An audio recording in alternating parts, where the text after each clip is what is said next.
Lockdown started and I think I was about 60 grand in debt, all purely down to gambling. Most of my bets was football and tennis, and obviously when that came to a stop, I just panicked thinking, where am I going to get all my money back? And within a week of the first week in lockdown, I blew over 10 grand betting on table tennis. For people who suffer with gambling addiction, the combination of boredom, isolation and social anxiety can be devastating. In March 2020, when the lockdown began, many of us knew it was going to be a difficult road ahead. But for the estimated 1.4 million people in the UK who are viewed as being at-risk gamblers, this meant there was nowhere to escape and nothing to distract them. They were trapped inside their homes, battling with an all-consuming addiction.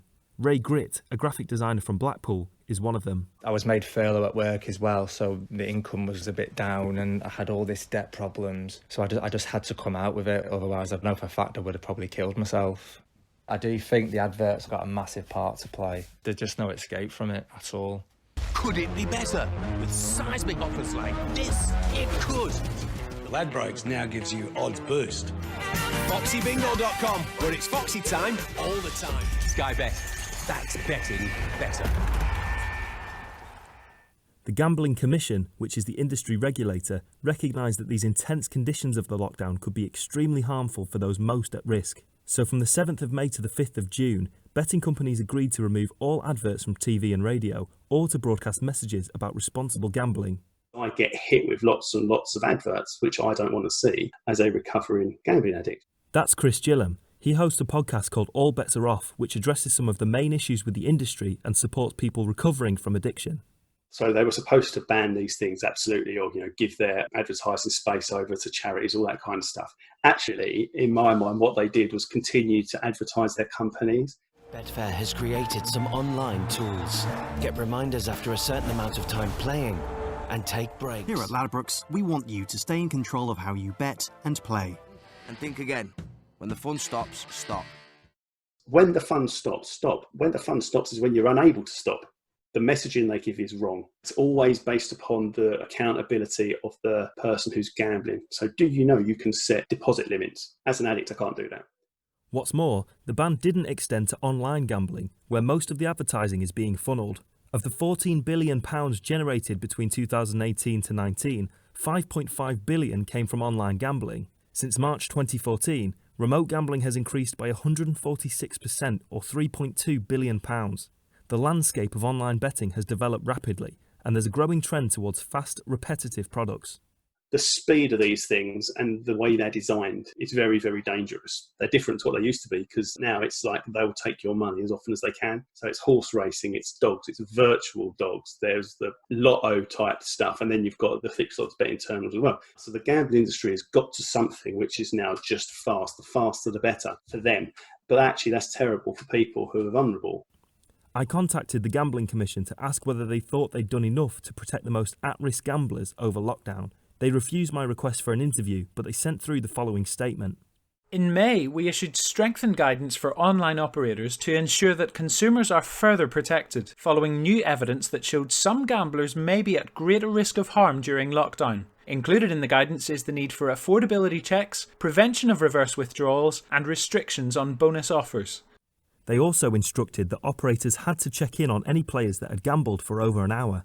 But Chris Gillam and Ray Gritt have experienced these kind of preventative measures before. They say that for people with a gambling addiction, they simply don't work. It's quicker, it's faster, there's more you can do, there's more damage you can do in a quicker space of time. So online, it's a very, very, very dangerous place. 6 months prior to lockdown, I got a 15 grand loan, and that was gone within the space of 2 hours. Just 15 grand just gone. They didn't even want to know my income, they just wanted to see what was in my bank. That was all they wanted to know, which is stupid really, because if I've got 10 grand in my account, it's quite a lot of money, but they know that I could blow that within days. They aren't the only ones who think the measures were ineffective. Matthew Gaskill is the consultant psychologist and clinical lead at the NHS Northern Gambling Service in Leeds. Our service users are telling us that in many cases their gambling has become more intense during the lockdown. It's a perfect storm really. You've got the online space particularly problematic, the ease of access to highly addictive products. So these are some of the products that share characteristics of being rapid, continuous and played in isolation. And that's a recipe for disaster. There's been a seismic shift towards online products in recent years, and it stems from the 2005 Gambling Act, a crucial turning point in legislation which allowed the industry to boom. The Act imposed many restrictions, like the requirement to protect children and other vulnerable people from being harmed or exploited by gambling, but it also gave the operators the freedom to advertise on television and radio. In the last 2 decades, the rapid rise in technology, wireless networks and smartphones has led some to accuse the legislation of already being outdated, and that the online landscape acts as a wild west of lawlessness, where companies can operate with minimal regulation. Matt Zarb-Cousin is the head of Clean Up Gambling, a lobby group that's trying to convince Parliament to completely overhaul the current gambling legislation. The internet has exploded since the legislation, and if it were rewritten today, it would be rewritten to incorporate that new reality that everyone has access to the internet now from a device in their pocket. Matt spearheaded the campaign that successfully lobbied Parliament to restrict fixed odds betting terminals in 2018. These machines, found in pubs and betting shops, allowed users to bet on casino games and virtual sports at a maximum of £100 a spin. Because of the speed at which people could lose money and the potential for users to develop an addiction, they were seen as enough of a public health risk that maximum stakes were reduced by 98% down to £2, a landmark win for gambling harm campaigners and a huge loss in revenue for gambling operators. Yet despite the similarity between these products and those found online, there is still no maximum stake limit on any online products. Fundamentally, the principle is the most harmful products with the highest stakes should be in the least accessible venues that are the most tightly regulated. And now with internet gambling, we've got the most accessible platform with the highest stakes and the most harmful products and the least regulated. It's completely not what was intended by the legislation. I'll be generous and say that they perhaps didn't know internet gambling would take off the extent that it did. But to not apply these principles to the internet, which is the most accessible form of gambling, it's just a huge mistake. On the other hand, alongside the guidance from the Gambling Commission, operators do have links to gambling charities all over their websites. GVC Holdings, a huge group which owns Ladbrokes, Coral and many others, has issued their own harm-reducing measures, such as the development of algorithms to detect excessive gambling behaviour, proactive communication with customers and encouraging those at risk to self-exclude. Betting advertising generates huge financial income for broadcasters and is essential for sports like horse racing, and last year operators donated £10 million towards various gambling charities. I contacted a number of gambling operators to hear their perspective, including GVC Holdings. All of them either didn't respond or refused my request. So with the millions of people who gamble safely each year, and all this framework in place to protect those who are at risk, can the gambling operators really be entirely to blame for people who gamble outside of their means? I asked Matthew Gaskill from the NHS Northern Gambling Clinic how responsible are gamblers for their own addiction. I think that's a great question. It's a question that I've studied very closely. It's progressive, so the person over time loses themselves more and more. They get preoccupied with the behaviour. Other responsibilities in their life become less important, so gambling becomes the most important thing. It changes the brain, we know that. It changes people's personalities. They do things that they would not have otherwise done. And unfortunately, the narrative is about responsible gambling and responsible gamblers, not responsible operating and responsible products. There was one aspect of the industry that every one of my interviews wanted to talk about, something they all said was the most destructive thing for at-risk gamblers, especially during lockdown. VIP schemes, where gamblers are given rewards after spending huge amounts of money with a particular provider. Both Ray Gritt and Chris Gillam have had personal experiences with this. I was contacted by them, by my own specialised VIP manager, and I got offered tickets for tennis finals, Formula One, all sorts. I mean, there was one time when I lost about 10 grand in the space of a couple of days, and then they just put about £1,000 on my account, free bets, and that just fuels the fire again. They make you a VIP because you're losing money. It's an absolutely crazy thing. The free bets at first, and then it got progressively worse. So that one day it's like, by the way, we've just put £400 in your account. I never asked to be a VIP player. And it's really just hooking you in. These schemes have been criticised for specifically exploiting what they call high-value customers and encouraging addiction, like disguising losses as wins in the form of free bets. They have incredible capacity for targeting. They have a huge amount of data on people that they're harnessing to extract as much as they can out of people. And I think it's an inconvenient truth for a lot of these operators that so much of their profit's coming from people who have an addiction. What's happening is intended. That is supposed to be happening. That is their business model. there is a lower standard of consumer protection for gambling than anything else. Within the legislation itself, there is almost a contempt for people that engage with gambling, as if they deserve to be treated badly by operators, as if it's their own fault. They are incentivised to offer them bonuses, promotions, money. We've not heard from you a while. Here's a £200 bonus, £500 bonus. In some cases, thousands of pounds given to them in order to focus their gambling addiction with that particular provider. They are acting, like drug dealers who know that their consumers are struggling and vulnerable, and yet they're feeding the habit more and more. I think it's one of the most egregious forms of commercial practice that there is, and it needs to be stopped.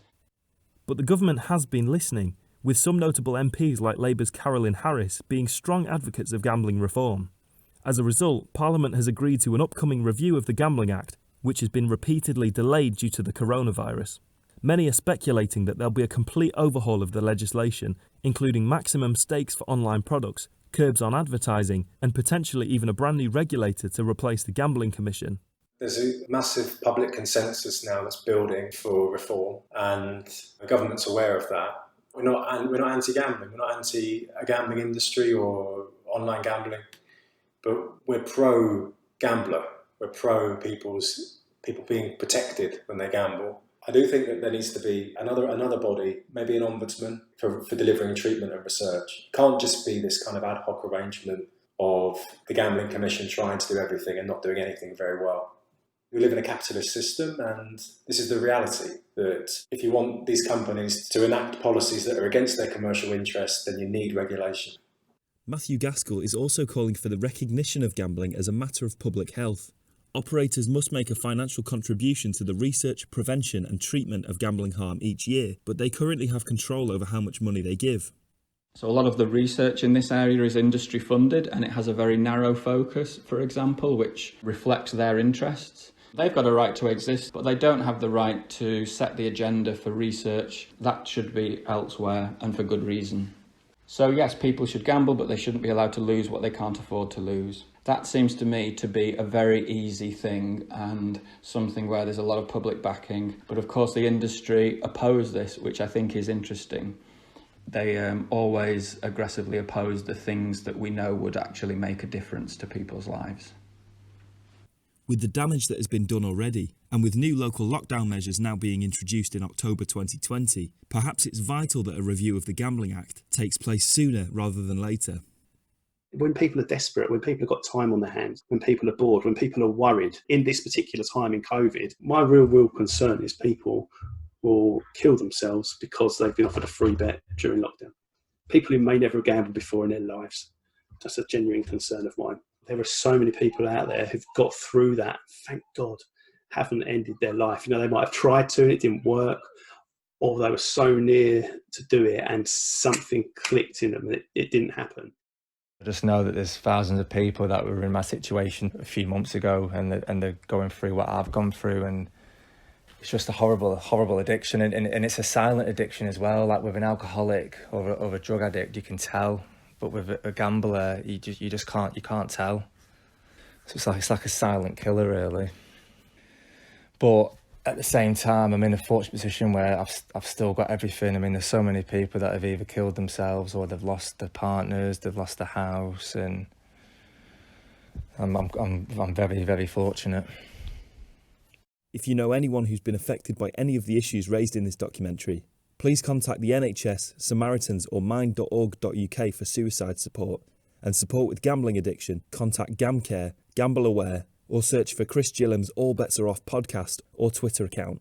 There are plenty of people out there who can help.